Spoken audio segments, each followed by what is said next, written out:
pagsubok, mga puso na di mapapagod.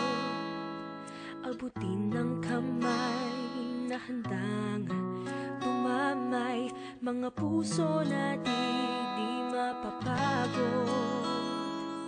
Nasa puso ng bawat Pilipino, pagmamahal sa kapwa at serbisyong totoo.